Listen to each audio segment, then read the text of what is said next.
Nuovo appuntamento con Family Salute, puntata dedicata ad anziani in movimento. Questo percorso riservato alla popolazione over 65 organizzato dall'associazione Che Spettacolo con il sostegno della Fondazione Friuli. Ormai avete capito qual è il meccanismo. Il mercoledì parliamo con l'esperto e poi il giovedì si passa alla pratica con l'esercizio fisico. È tornato a trovarci in studio il dottor Duilio Tuniz, cardiologo, che salutiamo, ringraziamo ancora della sua presenza, già responsabile della cardiologia riabilitativa dell'ospedale Gervasutta di Udine, ora è direttore sanitario del poliambulatorio Città della Salute di Martignaco e presidente del comitato tecnico scientifico della Lega Friulana del Cuore. Oggi parliamo della prescrizione dell'esercizio fisico nella riabilitazione del cardiopatico. Partiamo proprio da qui, da questo binomio,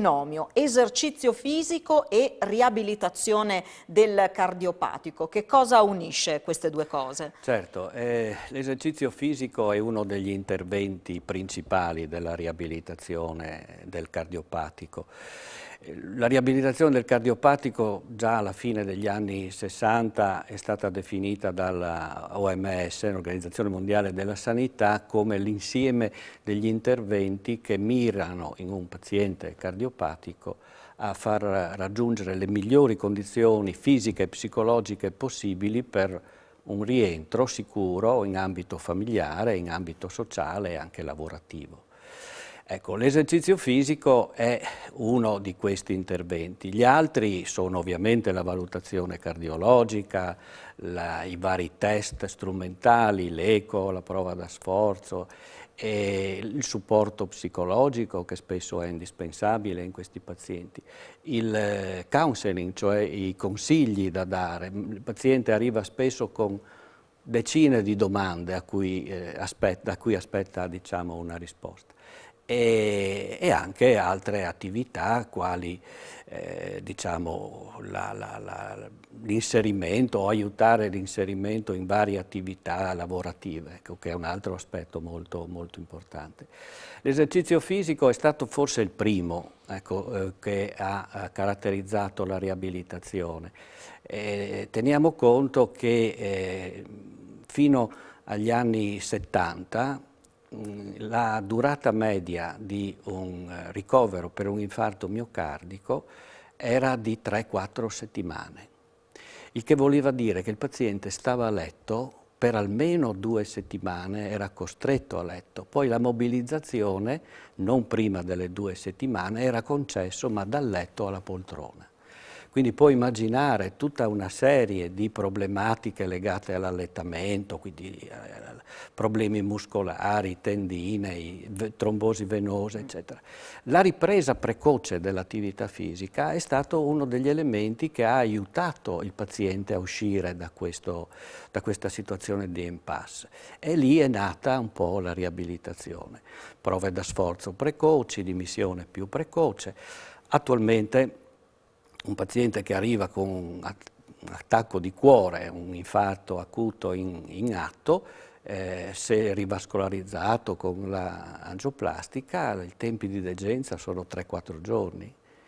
Quindi cambia un po' il presupposto, però l'esercizio fisico ha ancora un ruolo, perché comunque, a parte quello che può essere l'utilità nel lungo periodo, cioè di uno degli interventi di prevenzione secondaria, ma anche perché tramite una corretta gestione dell'esercizio fisico il paziente si sente più sicuro per riprendere l'attività in famiglia, nella società, ma anche nel lavoro soprattutto.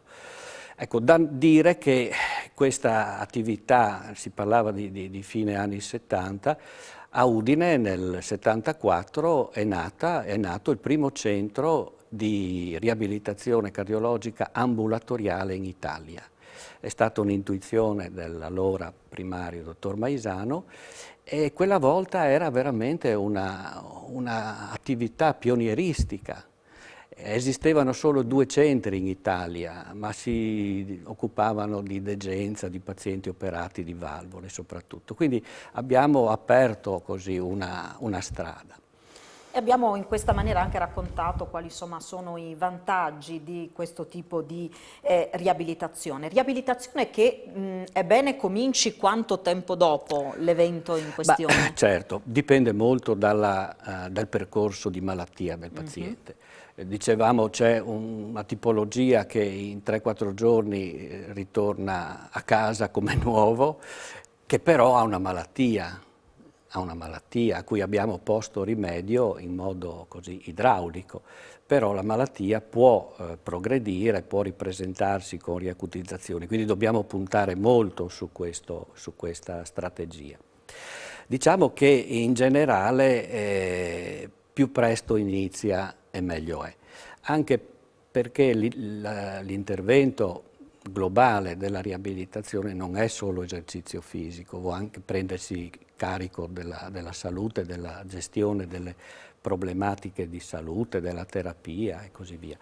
Quindi diciamo entro 1 o 2 settimane sarebbe opportuno che il paziente inizi.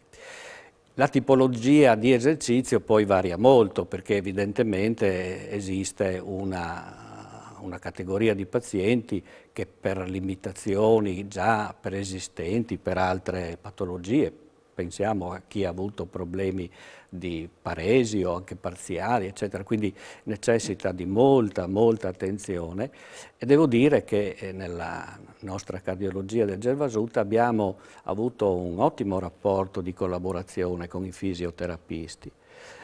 Ecco, un altro concetto che spesso mi veniva chiesto, ma che tipo di esercizio somministrate, no? Non esiste un esercizio fisico per il cardiopatico, esiste un esercizio fisico che può far bene al cardiopatico. E noi abbiamo cercato anche di introdurre degli elementi di educazione allo sforzo. Per esempio un errore comune era, si vedeva, per raccogliere una palla per terra uno piega la schiena, no? Ed è qualcosa che quando sei alle elementari puoi farlo tranquillamente, ma quando superi una certa età la schiena in qualche modo ne risente. Questo per dire. E abbiamo introdotto degli esercizi che abbiamo proprio studiato con l'aiuto dei fisiatri e soprattutto della fisioterapista, la dottoressa Ursic in particolare, che ci ha permesso di limitare tutti gli effetti, anzi direi evitare gli effetti collaterali che avevamo prima. E quindi direi che c'è un aspetto anche educativo e poi si guarda anche al futuro, cioè a insegnare il paziente non solo a aumentare la tolleranza allo sforzo, ma anche l'equilibrio, la coordinazione e quindi mettere le premesse per evitare quelle che sono o saranno i rischi del futuro, la caduta, no? Per dire. Quindi questo è un altro aspetto su cui soffermarsi. Quindi c'è diciamo, la riabilitazione ospedaliera che è bene poi sia accompagnata, seguita da un esercizio che è bene diventi insomma quotidiano e ci accompagni poi, no? Certo, ecco lì abbiamo 2 strade, no? Certamente parliamo di qualcosa che noi operatori della cardiologia riabilitativa cerchiamo di incentivare, cioè che il paziente continui dopo, che non sia un atto fine a se stesso, perché altrimenti perdiamo tutti i benefici della prevenzione secondaria.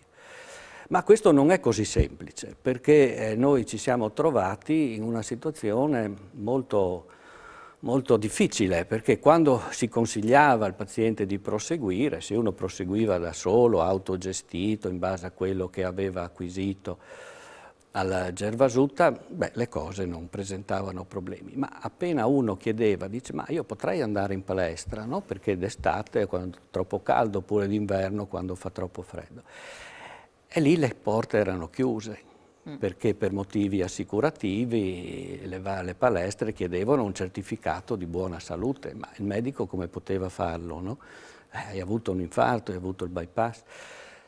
E allora nel 2005 abbiamo cercato un po' di unire le forze con facoltà di scienze motorie, corso di laurea e altre, per cui la Lega Friulana, il Cardio Club, eccetera, per dire organizziamo noi un tipo di attività fisica che abbia tutti i requisiti della sicurezza.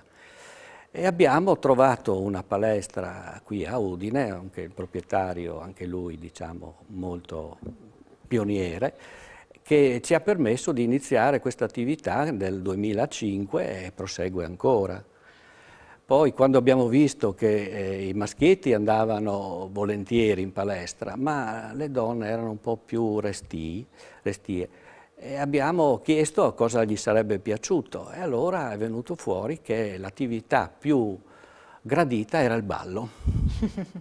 E in effetti anch'io diciamo, ero un po' perplesso, però andando a vedere se fatto bene, in fondo il ballo è esercizio fisico con la musica, no? E anche lì c'è chiaramente la socializzazione, Brava. che è un aspetto altrettanto importante. Pensiamo per un attimo ai cardiopatici più anziani, quelli che dicono ma cosa vuoi che la mia età mi metta a fare esercizio fisico, ormai quel che è stato, basta, ho avuto anche un infarto, non basta. Hanno ragione a pensarla così o no? È un ragionamento che ho visto fare molte volte. Ragione no, perché comunque partiamo da un presupposto che chi ha avuto un infarto, l'80% a prescindere dall'età, ha una cilindrata sufficiente per fare tutto quello che gli è necessario fare nella vita. E i nostri studi, quando abbiamo iniziato negli anni 70, i benefici li avevano proprio queste persone, quelle più anziane, più compromesse, quindi è un peccato se perdono questa opportunità. Ultimissima cosa, il cardiopatico e la sua famiglia. Quanto può essere importante il supporto di chi vive con le persone cardiopatiche? Perché c'è l'esercizio fisico, ma non è solo quello, poi c'è anche un'attenzione alla dieta. Ecco, rispetto a questi passaggi. Ma sicuramente è fondamentale. È fondamentale diciamo tutta la famiglia, ma io mi ero reso conto che il ruolo della moglie, perché gran parte dei nostri pazienti erano maschi, aveva un ruolo fondamentale, sia nell'assistere il paziente proprio, sia anche nel gestire certe sue diciamo, bisogni di salute, ma anche proprio per preparare l'alimentazione, per esempio, no? E per garantire l'aderenza alla terapia. Ecco, la moglie è quella che ti dice: hai preso, non hai preso, prendi. Poi anche lì magari bisogna discutere sui modi, ma quello è un altro capitolo. Però insomma il gioco di squadra della famiglia è fondamentale anche in questo senso. Ringrazio allora il dottor Duilio Tuniz per essere stato con noi. Vi ricordo come sempre il mercoledì l'approfondimento con l'esperto e poi il giovedì si fa sul serio con l'esercizio fisico, in questo caso accompagnato grazie appunto al percorso di Anziani in Movimento. Alla prossima, arrivederci. Arrivederci.